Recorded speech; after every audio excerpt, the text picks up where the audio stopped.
Reducción de términos semejantes. Al finalizar esta lección podemos reducir términos semejantes de una expresión algebraica. Entonces, antes de empezar, recordemos que los términos semejantes son aquellos que tienen las mismas variables con los mismos exponentes. Por ejemplo, aquí tenemos 3x cuadrado z y 9x cuadrado z. Los dos términos tienen las mismas variables y los dos términos tienen los mismos exponentes en cada variable. Entonces, estos son términos semejantes. Y acá tenemos 7yz y 7wz. A pesar de que las variables todas tienen el mismo exponente que es 1, las variables no son iguales en cada uno de los términos. Entonces, estos son términos no semejantes. Entonces, ¿por qué es tan importante el tema de los términos semejantes? Es importante porque al tener varios términos semejantes podemos reducirlos como un solo término. Entonces veamos algunos ejemplos. Acá tenemos tres términos semejantes, 4w menos 2w y 9w. Si los queremos reducir, tomamos el coeficiente de cada término, lo sumamos o restamos dependiendo del signo que cada uno tenga. En este caso tendríamos el coeficiente primero es 4, el del segundo es menos 2 y el del tercero es 9.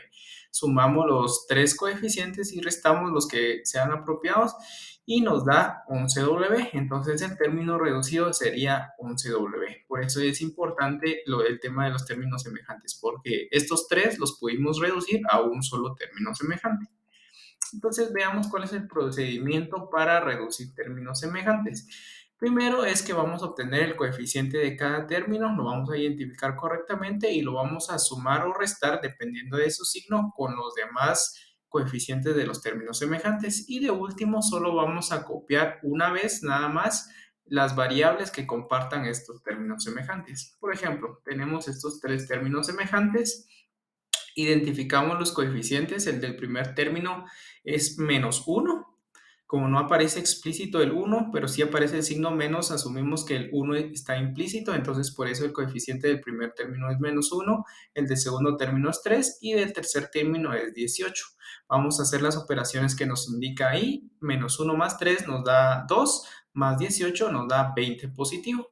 Y el último paso es, después de haber obtenido el nuevo coeficiente, solo vamos a copiar las variables que comparten estos términos semejantes y nos quedaría el término reducido como 20x cuadrado y z al cubo.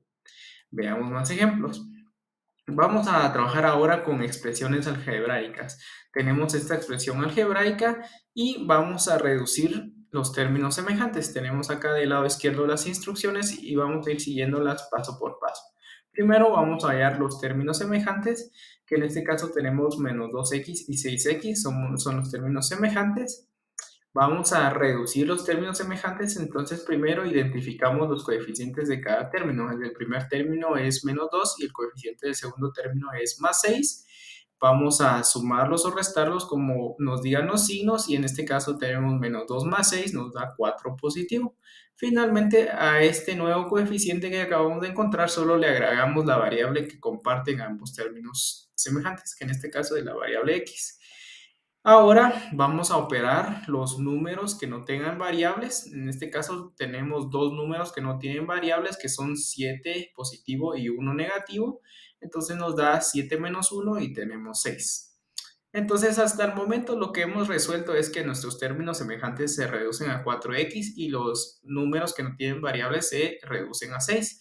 Y lo único que nos hace falta es agregar a esta expresión algebraica que tenemos hasta el momento los términos que no sean semejantes. En este caso tenemos solo un término que no es semejante, que es el 8y. Como no tiene con quién reducirse, vamos a copiarlo nada más en nuestra expresión final.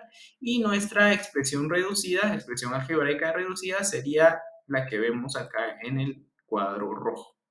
Damos un ejemplo más, un poco más complicado. Tenemos que reducir la siguiente expresión algebraica.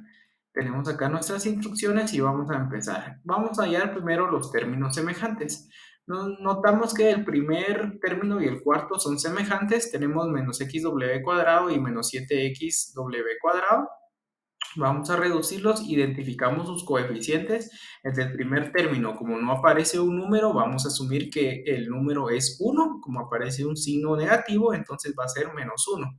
Y el coeficiente del segundo término va a ser -7. Entonces ahora vamos a restar o sumar los coeficientes, que en este caso, como son del mismo signo, los sumamos y colocamos el signo que llevan, que entonces nos da el resultado -8. Vamos a copiar las variables que comparten estos términos semejantes, que son x y w al cuadrado. Se copian solamente una vez, no es necesario copiarlos dos veces. Muy bien, nos damos cuenta entonces que tenemos más términos semejantes, por lo tanto vamos a seguir aplicando los pasos uno y 2. Vamos a identificar los términos semejantes, que son más zw y más 2zw. Vamos a extraer sus coeficientes del término más zw. Como no aparece un número, solo el signo positivo, vamos a asumir que el coeficiente es +1. Y el del término más 2zw está explícito y es +2. Los dos positivos, entonces los sumamos y colocamos el signo que llevan, que es 3 positivo. Como no ponemos el más explícitamente, vamos a asumir que es positivo. Y vamos a copiar las variables que comparten estos dos términos semejantes, que son z y w. Finalmente, terminamos de trabajar o reducir todos los términos semejantes y vamos a seguir al paso 3, que es operar los números que no tengan variables. En este caso tenemos el +3, tenemos el +1, los sumamos, como ambos son positivos, 3 más 1 y nos da 4. Entonces, por el momento llevamos esta expresión reducida, menos 8xw cuadrado más 3zw de la reducción de términos semejantes y el 4 positivo de sumar los números que no tienen variables. Finalmente, ya solo nos queda copiar los términos que nos sean semejantes y en este ejercicio tenemos solo el término menos 3x, es el único que no tiene semejante con otro término, entonces ya solo venimos y lo copiamos a nuestra expresión final. Y nuestro resultado sería el que aparece en el recuadro rojo. Entonces recordemos, muy importante que para reducir términos semejantes, primero debemos saber identificar correctamente cuáles son términos semejantes y también cuál es el coeficiente que tienen estos términos semejantes. Y seguimos los pasos que aparecen acá en el lado izquierdo de nuestra pantalla para reducir términos semejantes.